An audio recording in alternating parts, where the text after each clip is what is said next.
චුට්ටගේ පන්තියේ ටීචර් හරිම හොඳයි. ටීචර් ළමයින්ට කියලා දුන්නා ග්‍රහලෝක ගැන. අභ්‍යවකාශ ගැන. හැමෝම අහගෙන හිටියේ හරිම ආසාවෙන්. හැමෝටම හිතුණා වෙන ලෝකයකට යන්න ඇත්නම් කියලා.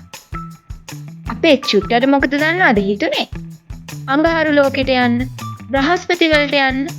ඒ වගේ එක එක ඒවා තමයි චුට්ටට හිතුනේ. චුට්ටට ගගනගාමියෙක් කියලා ග්‍රහලෝක වලට යන හැටි, රොකට් එක ගහසට යන හැටි බැවිලා පෙනුණා. ගගනගාමියෙක්ගේ ඇන්මක් ඇතගෙන අපේ චුට්ටා හිතෙන් ග්‍රහලෝක ගොඩාක් අතර සැරිසරුවා. හන්දටත් යන්න අමතක කළේ නැහැ.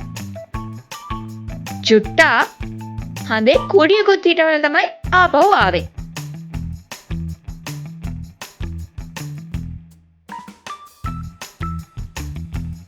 ඉතින් මෙහෙම ලස්සන චිත්‍රමාපු චුට්ටට ඕනේ උනේ කවදා හරි NASA එකට යන්න. හිතේ කොනක ඒක ගැන ගොඩාක් බලාපොරොත්තු තිබුණා. දැන් චුට්ට ලොකුයි.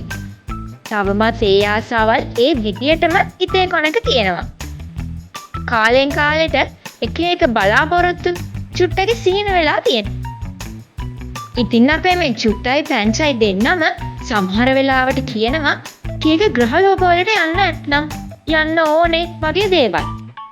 ඒ වෙලාවට ඒවා නිකන් සිහින කතා විතරක් වුණත් පපා කැට නම් එහෙම කියනවටවත් කැමති. පපා කැට හරිම දුකයි එහෙම කියද්දි. ඉතින් අපි බලමු අපේ චුට්ටා ඇත්තටම අඟහරු ග්‍රහලෝකෙට යන්න සූදානම් වුණොත් කොහොම වෙයිද කියලා. පැංචගේ පයිලට් සීනේ වගේම චුට්ටගේ ගගනගාමී සිහිනයක් එයාලගේ හිත්වල හැමදාම තියෙනවා.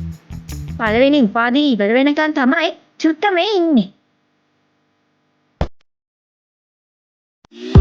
ඒ ලස්සන ඇඳුම, ඒ ගාම්භීර ගමන, චුට්ටගේ ලස්සන ස්මාර්ට් පෙනුම, පැංචයි චුට්ටයි වගේ සටව් දෙන්නෙක් ලැබුණ එක ගැන පපා කැටුයි මමා කැටුයි ඉන්නේ හරිම සතුටින්.